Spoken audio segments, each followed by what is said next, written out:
Welcome to the Wealth Planning for the Modern Physician podcast, hosted by David Mandell, an attorney, author, and OJM Group partner.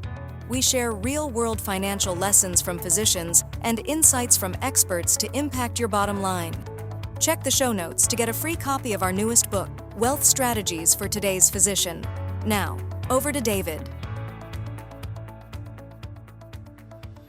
Hello, this is David Mandell, host of the podcast. Thanks for joining us. Today we've got a topic that hits close to home for me, and we'll talk about why that is. And I'm very excited about it, and I imagine for a number of you out there watching or listening, it's going to be really important for you as well. And so let me tell you about Jay Zigmont. I'll read his bio, and then we'll start in. So Jay has a PhD, an MBA, and a CFP, which is a certified financial planner. And he's the founder of Childfree Wealth, a life and financial planning firm dedicated to helping child-free or permanently childless people with their wealth planning. Childfree Wealth is the first life and financial planning firm dedicated to serving child-free people. Dr. Jay is a certified financial planner, as I mentioned, Childfree Wealth specialist and author of the book Portraits of Childfree Wealth, which I had read completely separate to this. And if you can't figure it out at this point, my wife and I are child-free. So I had found his book in the bookstore or, on Amazon and what have you, and had read this a number of years ago when it first came out. He's got another book coming out too, which we'll talk about. Dr. Jay is the co-host of the Childfree Wealth podcast. His PhD is in adult learning from the University of Connecticut. Basketball, a powerhouse. He's been featured in Fortune, Forbes, Market Watch, Wall Street Journal, New York Times, Business Insider, CNBC, and other publications. And in 2023, he was named a rising star by Financial Planning. So with that, Jay, welcome to the program.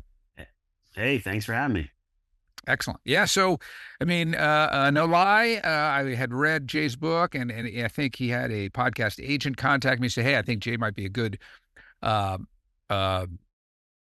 on your podcast. And I said, absolutely. In fact, I'm already a fan and had read the book and said, I thought it was valuable. And he's got another one coming out, which we'll hear about. So I'm very happy about that.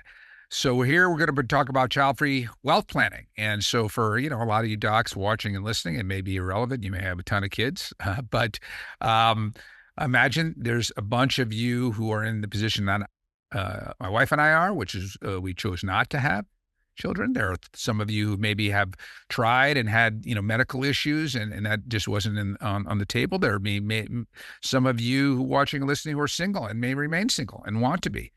For your life. And so there's a lot of different ways to go about life. And I think for a lot of financial and wealth planning, as someone who's come out of this, it's often for the traditional family to, a mom and dad and two kids, right? 2.5 kids and a dog, right? So that doesn't apply to not only hundreds of thousands, probably millions of people. So Jay, why don't you tell us about your career? Obviously a PhD, and you may not have even realized you'd get into this niche when you started, but you can tell us about that. So let's hear about you and beyond the bio and how you got into this. Yeah, I'm not one of those finance by nature people. Growing up, I was never taught finance. I was actually taught probably what not to do. And my background's in adult learning, specifically experiential learning, is kind of like the coaching world. Whether it's life coaching, financial coaching, executive coaching, you name it. And the truth is people pay for financial coaching more than they do for anything else. So started becoming a CFP through there. And when I was studying to become a CFP, the interesting thing was there was never once a mention of being child-free in any of the education. And just for clarity, when I say child-free, I mean people who don't have kids and aren't planning on kids. Like if the kids are going for a weekend, you're not child-free. Right. They're going to college, you're not child-free. Wasn't there. And both my wife and I are PhDs, and we set off on a research path, and really with the question of kind of are we weird? Just by nature. And I think we are weird. I mean, we're two PhDs. We sit around talking about research studies at night. We are a little weird, but are we weird for not having kids and the life we're living? And come to find out, no. I first found there's a Reddit subreddit for child free. There's like 1.5 million people there. That's the first time I heard the term child free. It turns out, now I know that about 25% of the US are child free or permanently childless. So we're talking about a huge, huge population. And what was that all the percentage again, Jay? I was just taking some notes on the Reddit. Yeah, 25%. 25%. That comes out of a recent study out of Michigan. And the interesting thing is, what that means is 25% of the US are getting either bad financial advice or just financial advice that doesn't fit them. And when you see that thing happening, you got to go, well, why? And the research in me, part of it is, sometimes there's a hole in the research for a reason, like people don't want to touch it. But turns out there's just a huge need for people to have stuff that matches them, matches, our lives, rather than just the standard life plan that says you go to school, get married, have kids, live 25 years and pass them away in a generation. You just starts changing everything. And that's where I fit in. Yeah, no, absolutely. And let's dig into the numbers a bit. Because, we are recording this because at the end of summer, we postponed it. We were going to record it earlier in the summer. And just the week that we were recording it, the New York Times had an article on a Pew study that basically was, the article was, obviously a summary of a real study, but it was saying that the number of people planning or intending to not have children was increasing. And, now we're in an election, and that's sort of become an issue in terms of the vice president candidate on the Republican side in some of the comments he's made. But this was prior to that, and I think it reflects a number of things that are going on in the world. But tell me, if we can dig into the numbers a bit, give us some other stats, being a PhD, a stats person. Yeah. So yes, we are currently in the fights over the childless cat ladies. And, I don't want to go to politics, but no. Yeah. We can. It's here. Right. It's all of a sudden become like this big discussion. And I'm like, you do realize, we've been there before. That same study out of Michigan looked at adults over 18. They found that just about 8% were LGBTQ plus. So the child-free community is 3 times the size of the LGBTQ plus community. And nobody would ever guess that. That is huge. And if you look at it generationally. So I actually had the researchers from Pew on my podcast, and we went over all the numbers. They're looking at people under 49 who don't have kids. And they said 47% of them don't think they'll ever have kids. So we're talking huge, huge numbers. If you go by generations, in the over 55, it's kind of more like 11 to 15%, depending on which data set used. Whole population, 25. The current guesstimate, and I call it a guesstimate because we don't know for sure, is that the percentage of people that are child-free is going to go up by 1 to 2% every year. Because what's happening is the younger generations are like, well, do I have to have kids? The older generations, it was just expected. We call it the standard life script. You just go to school, you get married, you have kids. Like my parents, they've said that all the time. It was just not that they regretted having me. I don't think. I think been pretty good son, but it was, everybody kind of had them the same time. Everybody got married about the same time. It was it was the 50s, 60s, pre sort of social revolution type thing. Yeah. And if you look at the data, you see in the 50s, 60s, it was the weird thing that, you're going to be a career woman versus having kids. That was the classic. Now people are choosing not to have kids early on. I had folks for my first book that at 21 were getting sterilized. They're not changing their mind. This is absolute. And since the overturn of Roe, the number of people getting sterilized has gone through the roof. And I asked people, why are they choosing not to have kids? And got some interesting stats here. Most people had more than one reason. What I think the truth is, and I don't have 100% data on this, but just go with me, is I think people put more thought into not having kids than most people put into having kids. The having kids is default, and then they think through the other side. Yeah. And 38% said, I just never wanted kids. But then what's get interesting is it was finance, freedom, environmental concerns. Now, there's also some judgment. People go, well, you're child free, you don't like kids. About 13% of people just don't like kids. Like, I mean, it's possible. I There's think a lot. parents don't I like think kids a either. lot of people don't like other people's kids. I mean, all my friends who have kids, including my, my brother, and uh, it's one thing your own, but when someone's screaming on the plane next to you and it's not your kid, you're like, oh my God, can't we have a child-free row of the plane at least, right? So, but continue, Jay. I didn't mean to. Actually, Japan Airways is now marking on the flights when there's a baby in the seat, so you know where they are when you choose your seats. Okay. But then it goes into interesting things like medical issues, mental health, trauma. Like, it's a whole lot of good reasons of why people aren't having kids by choice. And the ones not by choice might be because of health issues or didn't find the right partner or whatever it is. But what you're seeing is a lot of people are kind of stopping and going, is this the life I want to live? And if you look at fertility rates, they're dropping and all that. And it's become a political issue because, they're saying now classic family values. I'm like, okay, whatever that's loaded term means. But like, my wife and I have a family. It just doesn't include kids. Like, there's ways to do this, but there is a political divide, a religious divide, other things. Just say you got to have kids. And if you don't, you're doing something wrong. And I get people often, because I talk a lot about being child free, and they're like, well, it's easier if you're child free. No, it's not easier. It's different. It's not that it's better or worse. I'm not encouraging people to be child free. I don't get a vote in them having kids or not. They don't get a vote in me having kids. Right. It's just a different way of life. And why can't we just all go, you live your life, I live mine, and we're good? But right. I guess we're not there as a society. Right. Yeah. And I'm not even going to go down, sort of macroeconomic issues and things like that. But yeah, I think that's the right way to approach it. And we're going to talk about in a couple of questions that I've laid out, concern that like my wife and I have. You talk about easier or not. I mean, a lot of people say, well, it's much easier not because you don't have to parent. I get that's a huge time commitment and very stressful. And the financial commitment of raising kids is massive too. But we're going to talk about a potential a challenge that child-free people have that a lot of people who have children don't have, and we'll talk about that in a couple of stats. How do you?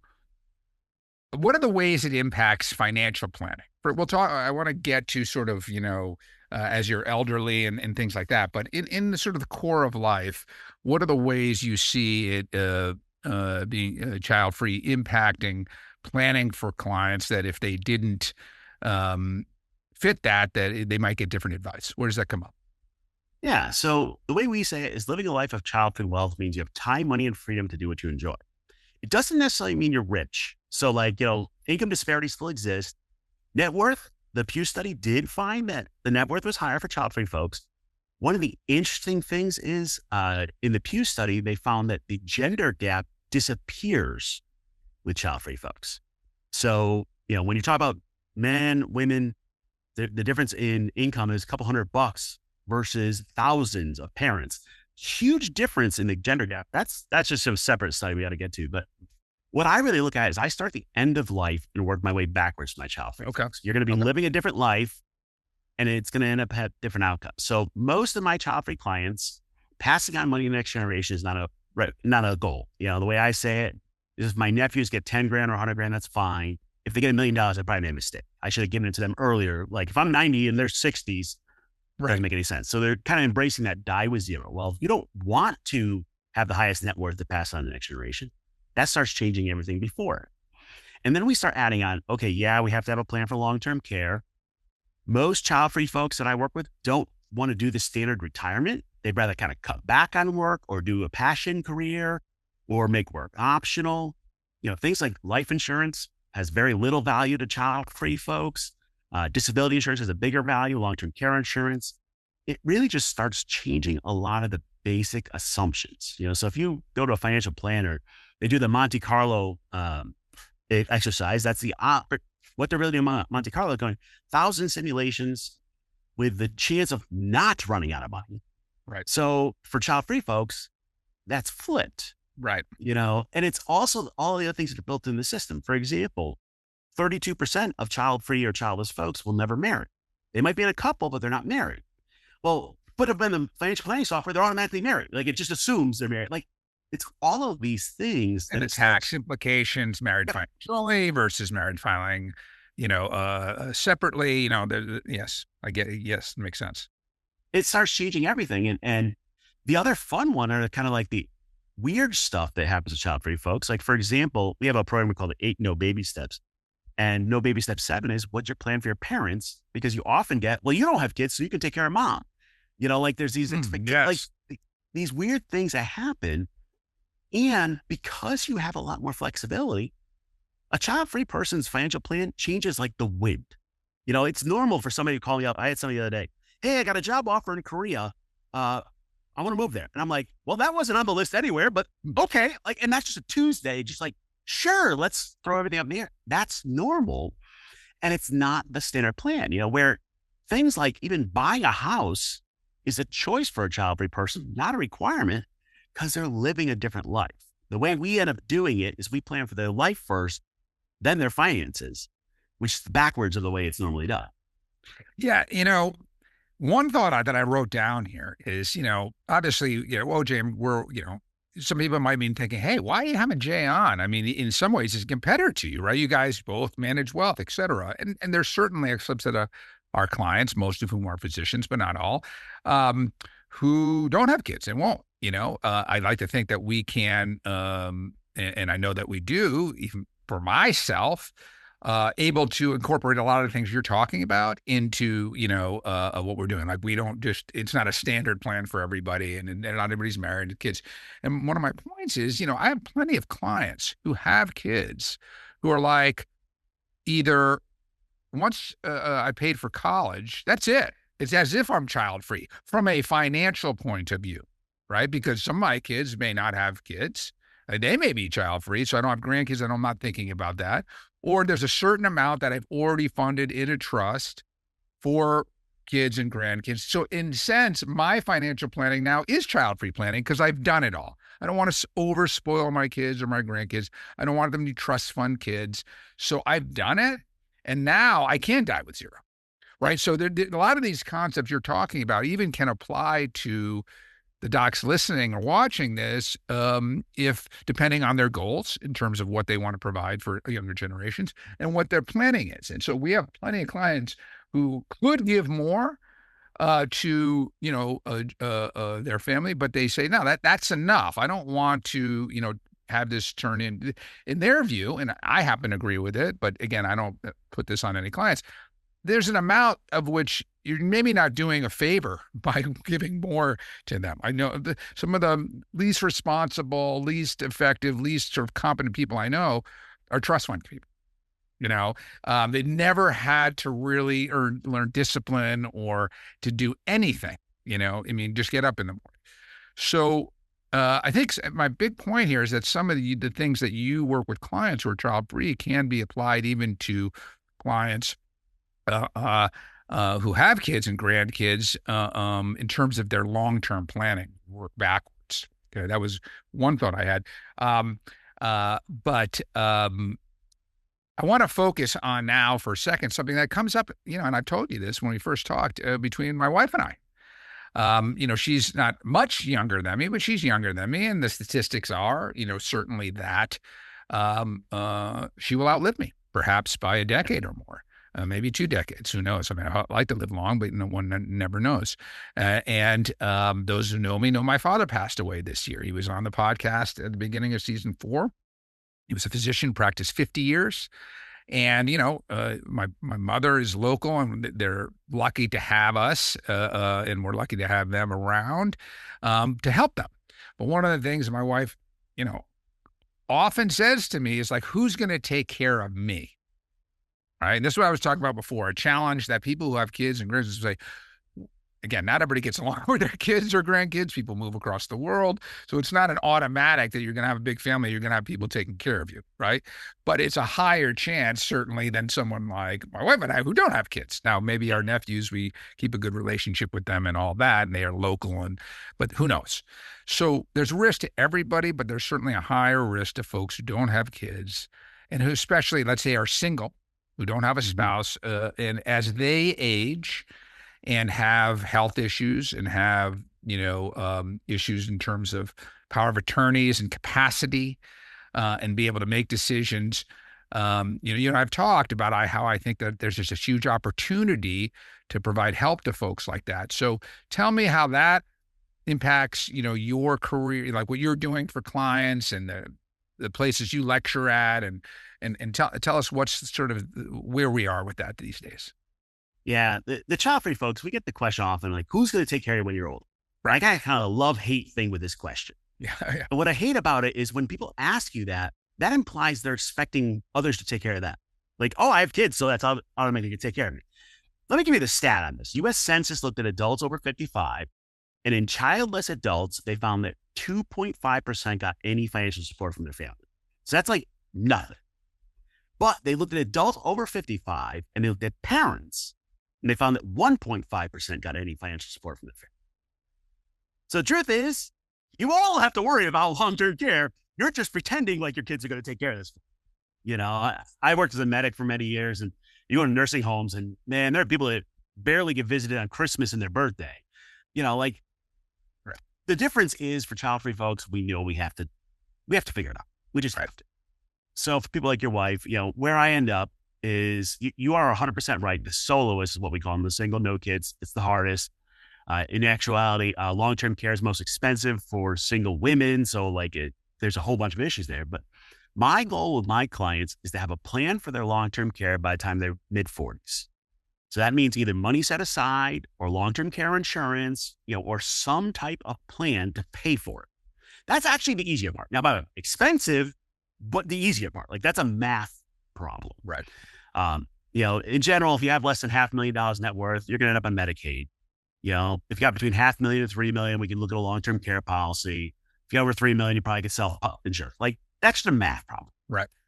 The bigger problem is who's going to make the decisions for it. Right. So that's executor, financial power attorney, medical power attorney, guardian if needed, whatever it is. And for the docs here, you're familiar with the system, okay? It's all based on next of kin. And if there's no next of kin, you're screwed. And sorry for the rough language, but that is it. My wife and I, we got a car crash today. The question is who makes our medical decisions, who makes our financial decisions, and who lets our dog out? Which that last one might sound like nothing, but that's what a next of kin does for you. My wife will be in the hospital more worried about Colt getting out to go to the bathroom than anything else. Right. And it's a big issue. I've spent up 3 years working on this problem because the system is just a mess. It's all based on next of kin, and there's really not much flexibility, and it's different every state. So if you go to California or Arizona, you can get a professional fiduciary. You can pay to do this for you. Awesome. You can pay them hourly to be your medical power attorney, financial power attorney, executive. Lawyers will be your executor. They may be willing to do the financial. They're not touching the medical. Just forget it. There's one attorney I found in Georgia that's willing to do it, but very rare. And all of those solutions assume you have to stay in the same state. Well, child-free people move all the time. I know. They might even have a couple of homes, and depends when they get sick, which home they're in. That kind of thing. Right. The editor for my book, her and her dog lived in a different Airbnb each month across the country. Just randomly moving every month. That's normal for child-free folks. The kind of nomadic lifestyle. So it becomes an issue. We've been working on this. You can get trust companies to do some of this for you, but you got to have 5 million plus in assets. You got to have a good number. Some of the family offices will do it if you have a lot of money, but if you're trying to die with zero, they don't really want to talk to you. We're actually working with a trust company. We're going to launch a product at the end of the year so that we will be able, with a partnership with the trust company, to be the executor and power of attorney for child-free folks. And we'll even be able to take care of them if they run out of money. Now, we're not paying their medical bills, but we'll be their medical power attorney. So we're actually going to be their next of kin because it's such a big issue. Now, we had to hire a team of legal interns for a summer. We go look at every state, all their laws, build it out. It's a friggin' nightmare. It's a regulatory issue, all that. And there's no obvious solution. A trust company can do that because of certain rules, and that was the solution we ended up with. But people don't want to touch the child-free people. I was at a conference, and somebody who you'd recognize the name, up there speaking. It says, working with people without kids is the worst. And I was like, what the heck? I mean, are you allowed to say that? Like, think about if in a conference, it says working with women is the worst, or, any minority group. He was able to say, what he really meant to say was estate planning for child-free people is the hardest. Right. And that really is it. But it's just such a big issue. And I don't know that we as a society are ready to kind of tackle it. The U.S. Census found it, talked about it in childless single adults, and they just said it's a giant problem. No solution, just like it's a giant problem. So in the solution that you're working on, and I know I've talked to, would the trustee company be able to do the medical? Because that seems to be the hardest one, and because it's DNRs, it's decisions on life or death, and there's a liability there, right? And there's just it seems like that would be the hardest. And the other, answer that question first, then I have a follow-up question. Yes. I've been working on this, and they had to do all three: the medical, the financial power attorney, and the executor. Interestingly enough, I talked to pretty much every trust company I could find. Nobody wanted to touch the medical side. So we had to work through arrangements and all the regulatory stuff. Right. And we've got ways, here's your paperwork, and we're going to call in either a aging care manager to help you, or a nurse, or we're going to reference it out. Giant regulatory thing. And unfortunately, no surprise to you, banking industry has not had a new idea in the past 100 years. So hey, we're going to do this new thing. It takes a lot of regulatory work, but it's worth it because it's needed. Yeah, there's a massive market for it. So the other thing is, again, my point before, which is, this applies to non-child free people. Like people, you think, okay, my family will take care of it. Well, how much, infighting with families over who gets what when there's not a clear document? How much infighting within families about taking care of the, making medical decisions. My brother has seen this. He's a physician, works as a PCP and a cardiologist down in South Florida, where there's a lot of older people who come from other places, and you've got one child is local and is like really working with the parent, and the other two kids, live in other parts of the country. They fly in when there's a serious thing and disagree, and maybe they feel guilty because they're not around so much, and so they want to take over, and they're like, no one's making the right or any decision because they're all infighting over taking care of mom and what the medical decision needs to be. So it's not as if getting this done smoothly, perhaps with a third party, is completely eliminated by having family members, especially, in today's world where you might have, a child and your grandkids in another country. I've got a bunch of people who, friends of mine who live in other countries. And so is it so easy to help mom and dad when they're in Japan or in Spain or vice versa? And for the next generation, it could be my friends who are in still Japan and Spain, and they have some family, but they're back in the US, and it's not so easy. So, people are just spread around the world now. So I think there are even some lessons here for folks who have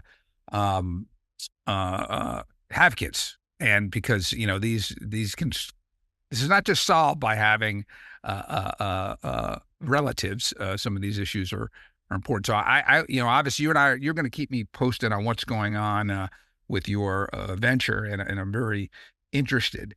Tell me what financial independence live early file. What does that mean, and how does that affect some of the clients you're working with? Yeah, so we often give folks the choice, and kind of they'll come to us and go, when can I retire? You kind of get that standard question. And I'm like, well, do you want to retire? And they go, no. Well, then why are you asking me when can I retire? It's kind of a loser question on that side. And we'll ask them, well, what do you want to do? Well, what I really want to do is cut back on work, or I'd like to shift. I'll say this, I have a doc who is working full time, would like to go to per diem as needed, just do some locums, just do their thing and travel. We call that file, financial independence liver. It's a dial back of work versus a cut off. We find a lot of child-free folks embrace it because like, what are you going to do when you retire? Like a lot of folks like, oh, I retire. And then like 6 months later, they've run out of all the Netflix shows to watch. And they're like, I'm bored out of my mind. Yes. You know, in the fire community, it's kind of like the dog who caught the car. Like I retired early and now what? So in that file approach, we're saying, okay, how about you invest in you in your life rather than your retirement? So we've had folks, one of our top download podcasts is I'll make you quit your job. Like, look, you're doing a job you hate, quit it, go do something you enjoy. You'll make less money. Technically, it slows down your retirement, but it's a better quality of life. Right. And that's the shift of like, what do I really care about? And what do I want to do? And what it is we just all have this like thing in our head that we have to do things. And we talk about docs, for example, they've gone to school, gone to residency, put the time in. Can I really shift to another career? Well, if you hate what you're doing, you probably should, or you can cut back and do something you enjoy. You know, I have people, for some reason, I have a lot of people who want to go back to school, become a librarian. I don't know why, but just they love books. It's not going to pay you a lot of money, but you can enjoy it. But what it does is it changes your financial plan because now retirement's not the goal. Saving to retirement's not the goal. We're going to do some things a little differently. And if you're doing that type of file lifestyle, you're probably going to have income across your life. So it completely changes the map. And it's interesting because I had a lot of people kind of hit the mid 40s. They hit what we call the child-free midlife crisis, where they hit their personal, professional, financial goals. And they're like, now what? Yeah. And by the way, for parents, that's usually empty nests when that hits. But like for child-free folks, we tend to get a little earlier. And it's like, what's the point of life? What do I want to do? What's the that's that file question of like, what do I want to do with my life? And I'll ask them, what do you want to be when you grow up? And they're kind of laughing at me, but I'm like, no, seriously, like, what do you want to do? Because you're probably following the career path the 18-year-old version of you picked. And let's be real, the 18-year-old version of you was dumb. Okay. I'm just going to call it out. We were all dumb at 18. Like, and you're still on it. Do you still want to do that for 40 years? They're like, no. Well, what do you want to do? What's the impact you want to make? What's the legacy you want to make? What do you want to do with your life? And it is amazing because 9 times out of 10, they go, well, nobody's ever asked me that. Yeah. Yeah. And that's for physicians, there's a lot of sunk cost, of course. So we don't get that many docs changing jobs. And a lot of people really wanted to be a healer. But we do get, and we've already had a bunch of folks on this podcast talking about the sort of letdown of retirement. And I think there's a lot of docs realizing that, including my father, who spoke to this. We had on season 4, the ability to do work more part-time, to do locums work, to do teaching, to do,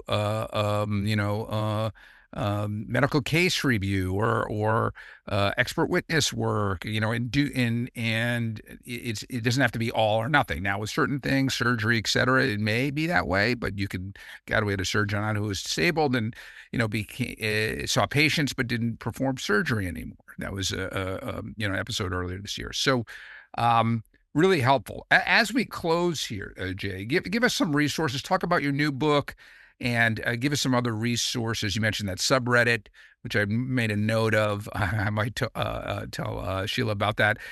Give us some other resources, and obviously we can put all this stuff in the show notes as well. Yeah, don't tell your wife about the subreddit. That place is a cesspool. Okay. It's Reddit. It is what it is. I'll take that. Okay. No, the new book coming at the end of the year is called The Child-Free Guide to Life and Money. Coming at the end of the year, out for pre-sale right now. It's interesting. The publisher, when we did it, was like, why are there's like finance books for like everybody. Why isn't there one for child-free people? I'm like, don't know, but let's fill the hole. We also have the Childfree Wealth podcast, and, there's a bunch of great resources in there. I think as people start looking at this child-free question, one of the things people don't realize is like even the term child-free exists. There's a bunch of child-free communities online. Interestingly enough, our followers online and all the socials, like 80% women. Most of the child-free communities are women. But there's groups out there getting together. And what we're starting to see are people building like intentional communities of child-free folks to kind of like help each other go travel together, be part of it. That's awesome. And that's really what we need. There's also some interesting ones now because of politics. Now they're even starting to get together in voting groups, which that's going to be interesting. If 25% of the U.S. all of a sudden to start coming together, that would be an interesting shift. It's a big number. There are resources. As long as you know the term child free, there's a lot of other things. Yeah, you gotta go from there, and we'll put the links, to your website, and that'll have your new book when it's ready. And Jay, you and I are gonna keep in touch for sure. Thank you so much for being on the program. I really appreciate it, and good luck with everything you're doing. Thanks for having me. Awesome. And to everybody watching or listening, thanks. If you feel so inclined, give us a follow, give us a 5-star review, all that kind of stuff. And tell your colleagues, tell your friends. In another 2 weeks, we'll have another episode. So thanks for tuning in. And until next time, we look forward to seeing you. Thanks. The Wealth Planning for the Modern Physician podcast is brought to you by OJM Group, a multidisciplinary wealth management firm dedicated to helping physicians build and preserve their wealth while reducing taxes. Episodes from previous seasons are available on Apple Podcasts, Spotify, YouTube, and other popular platforms. Podcast listeners can get a free copy of our newest book, Wealth Strategies for Today's Physician. Simply text WPPOD to 844-418-1212 to request your free copy. Be sure to join David every 2 weeks for the newest episode of the Wealth Planning for the Modern Physician podcast. It's important to note that this content is for informational purposes only and does not represent personalized investment advice, as the information may not be suitable for your personal circumstances. Please contact your investment advisor before implementing any of the strategies discussed.